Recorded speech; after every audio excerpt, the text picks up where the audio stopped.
नमस्कार वानर सेना। आज मैं आप लोगों को ये बताने वाली हूँ। अब देखो, मुझे पता है क्योंकि मैं केमिस्ट्री की टीचर हूँ, मुझे पता तो है ही कि केमिस्ट्री आप लोगों को थोड़ा सा डर लगता है कि मैम बैलेंस नहीं हो पा रहे, बहुत बड़ा सा इक्वेशन दिख गया, क्या करे क्या करे क्या नहीं करे। मैम ये डिकम्पोजिशन में क्या हो रहा है और डिस्प्लेसमेंट में क्या हो रहा है। मैम डिस्प्लेसमेंट और डबल डिस्प्लेसमेंट में क्या फर्क पड़ता है। तो ये सारी चीजें ना बहुत सरखपाई लगता है और ऐसा लगता है कि हमसे नहीं हो पाएगा केमिस्ट्री। पर ऐसा नहीं है बच्चा। केमिस्ट्री को पढ़ना अगर आपको आ जाए ना तो फिर बात बन जाती है, ठीक है। और उसी चीज को थोड़ा और आसान करने के लिए आज मैं आपको बता रही हूँ कुछ ऐसे 3 क्वेश्चन जिनसे कि आप 15 मार्क्स पा सकते हो। अब इन चीजों को समझने के लिए ये जो 3 क्वेश्चंस जो मैं बताने वाली हूँ, इन 3 क्वेश्चन का जो की कॉन्सेप्ट होगा ना, वो की कॉन्सेप्ट में नंबर 1 आपका आता है कि टाइप्स ऑफ रिएक्शंस जो है वो टाइप्स ऑफ रिएक्शंस को आप बहुत अच्छे से पढ़ लो, ठीक है। टाइप्स ऑफ रिएक्शंस आप बहुत अच्छे से पढ़ लो। दूसरा की कॉन्सेप्ट आता है मॉडल्स ऑफ एटम, ठीक है। मॉडल्स ऑफ एटम मतलब एटॉमिक मॉडल्स जो हम पढ़े हैं, तो मॉडल्स ऑफ एटम्स को आप अच्छे से पढ़ लो। और तीसरा आपका की कॉन्सेप्ट आता है कि मिक्सचर्स जो होते हैं उनकी सेपरेशन टेक्निक क्या होती है। तो ये सारी चीजें आप लोगों को पढ़नी चाहिए, ठीक है। सेपरेशन ऑफ मिक्सचर्स में लिख देती हूँ, सेपरेशन ऑफ मिक्सचर्स में यहां पे लिख देती हूँ। तो ये 3 आपका की कॉन्सेप्ट पढ़ता है। अगर आपने ये तीन की कॉन्सेप्ट को अगर आपने पढ़ लिया तो माँ कसम आपका 9th का पेपर बहुत ही बढ़िया जाने वाला है। तो आइए देखते हैं क्वेश्चन नंबर 1। अब क्वेश्चन नंबर 1 ये है कि define the law of conservation of mass with an example. अब जो ये सवाल है law of conservation of mass, सिर्फ इसको एक्सप्लेन करने का आप कितना मार्क्स लोगे? 1 या 2 मार्क्स ले लोगे, इतने का, ठीक है। और इसके अलावा जब आप एग्जाम्पल दे रहे हो तो उसके लिए भी आप 1 मार्क ले लोगे, है ना। तो ये सवाल टोटल आपका 3 मार्क्स के लिए आ सकता है, ठीक है। देख रहे हो 3 मार्क्स आ गया यहाँ पे, ठीक है। अब देखो दूसरा एक सवाल इसी का पार्ट भी हो सकता है, ये भी हो सकता है कि ये पूरा का पूरा आ जाए 5 मार्क के लिए, या फिर ये हो सकता है कि एक और पार्ट बिठा दिया। जब ये पार्ट बिठा देंगे या फिर एक और सवाल पूछ लिया आपको किसी और सेक्शन में, वो हो सकता है कि what is the difference between an atom and a molecule, ठीक है।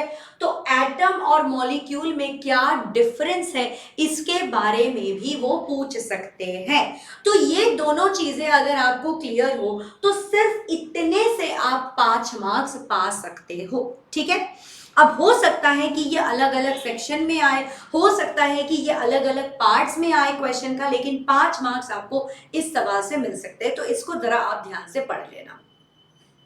आइए आगे बढ़ते हैं क्वेश्चन नंबर 2 के तरफ। क्वेश्चन नंबर 2 में देखो यहाँ पे है कि differentiate between elements, compound and mixture. तो एलिमेंट्स क्या होते हैं, कंपाउंड्स क्या होते हैं और मिक्सचर्स क्या होते हैं, ये आपके दूसरे चैप्टर से है। यानी कि कौन सा chapter, is matter around us pure. तो इस चैप्टर से आपको ये कॉन्सेप्ट एलिमेंट्स, कंपाउंड और मिक्सचर्स का मेन एग्जैक्ट डिफरेंस क्या होता है इसे पता लगाना जरूरी है। और दूसरी बात है कि how can you separate 2 components, या फिर how can you separation technique बहुत सारे होती है, स्पेशली मिक्सचर्स की अगर हम बात करें तो वो हमने छोटे क्लासेस में भी पढ़ रखा है। और यहाँ पे भी आपको थोड़ी बहुत जो है जैसे कि क्रोमेटोग्राफी हो गई, या फिर आपके पास है सब्लिमेशन हो गया है, ठीक है। तो ऐसे कुछ टॉपिक्स आपको यहाँ पे आ सकते हैं। और अगर आप दोबारा से देखते हैं तो ये जो क्वेश्चन है कि एलिमेंट्स, कंपाउंड्स और मिक्सचर्स के डिफरेंसेस बताए, क्योंकि यहाँ पे 3 चीजें हैं, तो इतने का कितना लोगे आप, इतने का आप 3 मार्क्स ले लोगे, है ना। तो 3 मार्क्स आपने यहाँ ले लिया है। और फिर how can you separate 2 components, क्योंकि 2 कंपोनेंट होंगे उनके सेपरेशन टेक्निक के बारे में आप बात करोगे तो यहाँ पे आप दोबारा से 2 मार्क्स पा सकते हो।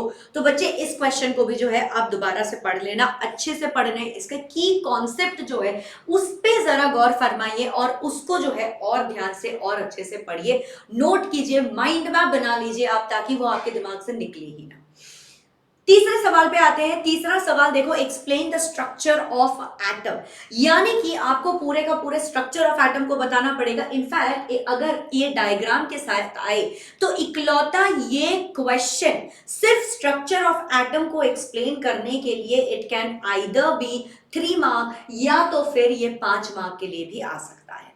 और इसके बदले में अगर इन्होंने पूछ लिया एटॉमिक नंबर, मास नंबर और आइसोटोप्स के डेफिनेशन, तो यहाँ पे एक्स्ट्रा आपको और 2 या 3 मार्क्स यहाँ पे मिल सकते हैं। तो इन्हीं क्वेश्चंस को अगर आप मद्देनजर रखते हुए आप इनके की कॉन्सेप्ट को पढ़ेंगे तो मार्क माय वर्ड्स, आपके 15 मार्क्स बिल्कुल भी लॉस नहीं होंगे बच्चे। और अब मैं आपको दिखा देती हूँ कि आपको क्या करना है। आपको क्या करना है कि बिकॉज हमारा ये चैनल नया है तो आपको इस वीडियो को लाइक करना है। अगर आपको पसंद आया तो, नहीं पसंद आया तो मत करना यार। अगर आपको अच्छा लगा और आपको सही में लगता है कि ये किसी और की मदद कर सकता है तो शेयर कर दीजिएगा अपने दोस्तों को, और सब्सक्राइब जरूर कर देना बच्चे।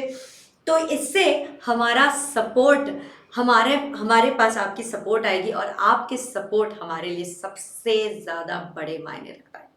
तो विद दिस नोट, आज इसके ज़्यादा मैं समय आपका बर्बाद नहीं करूंगी। इसी चैनल के साथ जुड़े रहिएगा। Stay tuned to this channel. और Nobita ma'am science off from today's class. Tata bye bye. I will see you very soon guys. Bye.